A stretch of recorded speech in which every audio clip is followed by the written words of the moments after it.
I'm Shelley Alice. My background as an exercise instructor, athletic trainer, and a physical therapist has put me in contact with lots of people suffering from lower back pain. The intent of this class is to build a healthy back through good posture and body mechanics, along with balance and stabilization exercises, while at the same time providing all the benefits of a general fitness program. Although the class is designed for people who have suffered from lower back pain or balance problems, the principles and exercises are helpful for anyone, especially if you place your back at risk through any of the following practices: sitting or driving for long periods of time, heavy or repetitive lifting, caring for young children, performing bent-over activities, frequent fatigue or mild pain in the lower back, or a history of poor balance and falls. We will begin with a brief overview of spinal structure and mechanics, and then practice some back safety techniques. Sandra will then take you through a great workout that incorporates these concepts throughout. It is important to focus on spine health and safety because 80% of the population experiences lower back pain. Back pain is the leading cause of disability in those under 45 and ranks third in those over 45. Back pain is second to the common cold in reasons for lost time for work. And 60% of people who experience a significant episode of back pain are likely to have another attack within 2 years. Therefore, prevention through protection of the spine is essential. It is a lot easier to prevent lower back pain than to recover from it. Let's talk briefly about the structure and the function of the spine. The spine is set up as a series of bones and joints stacked upon one another. The discs situated between the vertebrae serve to provide shock absorption, space between the joints, and motion in many planes. The natural position of the spine resembles a gentle S shape when viewed from the side. When the curves of the spine are maintained in their anatomic position, there is little strain on the muscles, joints, or discs of the spine. This is often referred to as a neutral spine posture. If we kept our spines in this neutral position during many of our daily activities, the spine would experience less stress and strain. The fact is, most of us have developed posture and movement habits which misuse the spine. The support system for the spine was designed only to maintain the upright posture, yet we bend it to its limit literally thousands of times each day and employ it to do some of our heaviest work. The big, strong muscles of our hips and legs were designed to accept the loads that we have traditionally placed on our spines. Let's practice finding our neutral spine postures. First, come forward on your chairs. Good. Now, slouch down, rounding or flexing your spine as much as you can. And then arch or extend your spine as much as possible. And then come back to a mid-range between these two endpoints. This is the neutral position for your spine, and one that you should try to maintain in as many activities as possible, especially when sitting. If you're going to sit for any length of time, a lumbar cushion can be very helpful and should be placed so that the curved part of the cushion matches the curved part of your spine. If the cushion sits at the bottom of the chair, it's not very helpful. All right, so you're still forward on your chairs. Let's recheck our neutral positions. Slouch down, arch up, and return to neutral. Very good. Now, hold that position while I show you. You have a choice about where you bend. You can choose to bend from your waist like this, but that flexes your spine and stresses it. Or you can keep that neutral position you're in right now, and you can bend or hinge from the hips. So we're going to bend forward from the hips if we want to reach forward while we're in sitting. Let's have you practice that. Neutral, and bend forward, and come back. Let's do that one more time. Bend forward, and come on back. Next, we'll work on this in standing, but as you stand up, make sure that you bend from the hips, not from the waist. Come on up. Very good.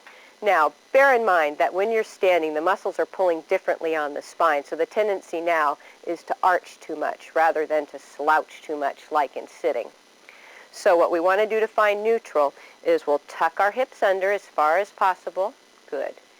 And then stick your hips back as far as you can with an arch, and then back off to a midpoint between those two end ranges, though there should still be a curve in your spine. You should end up with your ears over your shoulders over your hips, and your hips over your ankles. And you'll also probably notice some tension in your abdominal muscles as they work to hold you in this neutral spine position. This abdominal tension and neutral posture should be used whenever standing and walking. And if you're going to stand for a length of time, placing your foot up on a small box or a shelf can be very helpful. Here again, in standing, we can choose to bend from our waist, or we can choose to bend from our hips. And again, keeping the spine neutral and bending from the hips is going to place less strain on the spine. Let's try that. Neutral position here. Let's hinge or bend from the hips. Very good. You want to stop where you feel tension in the backs of your legs or experience any pain in that area. Do a couple times. Bend forward, hinging from the hips, and come on back up. Very good. Now let's talk about how to apply these same concepts to some of our daily activities. Go ahead and take a seat. When you need to lift something like a box or another item which is heavy or awkward from the floor, like this box, you want to place your feet shoulder width apart or a little wider than your hips, and this creates a stable base of support. You're going to bend so that your hips go behind you and your knees bend, keeping that spine neutral.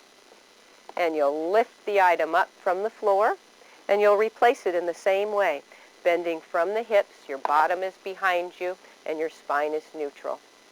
Very good.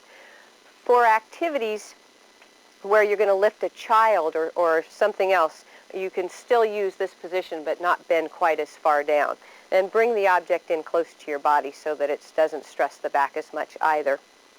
Now, if you were going to lift an item that wasn't heavy or awkward, something like a towel, then you want to do it a little bit differently.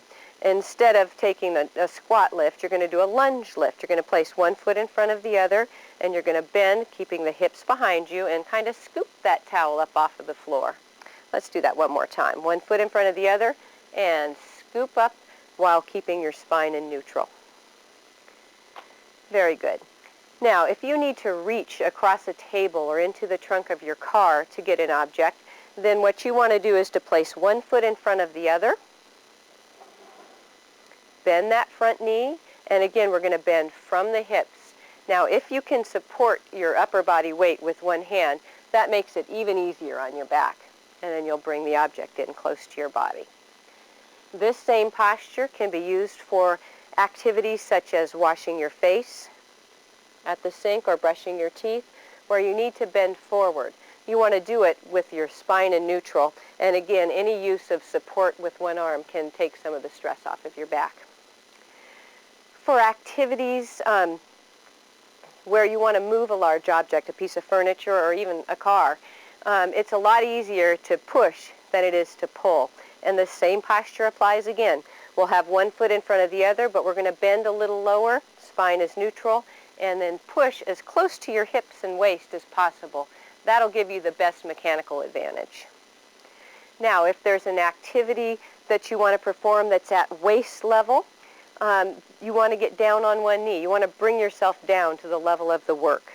If you were going to change bed sheets or replace an outlet cover, then you'll put one knee on a pad is always best, the other leg out in front, spine neutral, and then you can reach and you can move by rocking on that knee and onto that foot. But the movement comes from your legs, not from your back.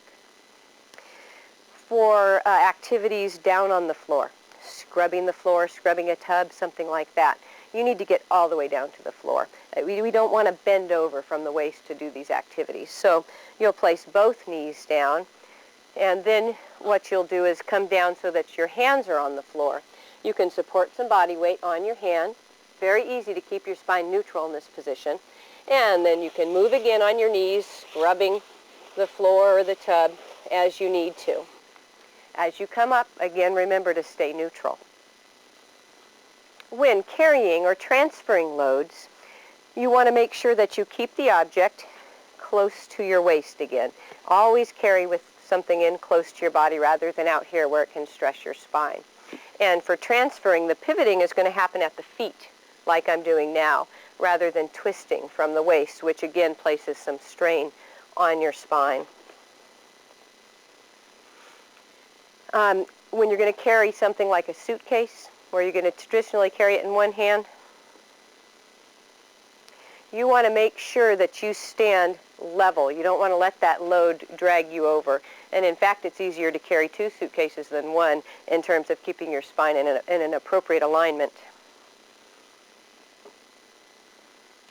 It is important to know that without the support of the muscles throughout the trunk, the spine could not support itself and would collapse.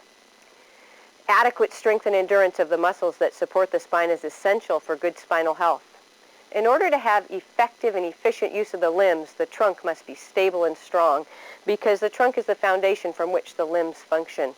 Important muscle groups which serve to support the spinal structure are the spinal extensors, the abdominal muscles including the obliques, the upper back and the shoulder girdle muscles. Muscle groups which work to support proper body mechanics for daily physical activities are the gluteal muscles, the quadriceps, the hamstrings, and the shoulders.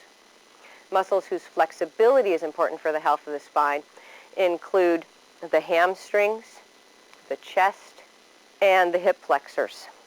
You will see that we have incorporated specific exercises for each of these muscle groups into our workout. And another benefit to this fitness program is that the weight-bearing exercise and resistance training will help to control osteoporosis. Studies show that weight-bearing exercise actually creates a demand for the body to store calcium. In order to protect the spine while performing physical activities, you have to learn to maintain a stabilized and neutral position for the spine. The keys to this are to move deliberately and precisely, and to have adequate levels of strength, endurance, and flexibility throughout the body.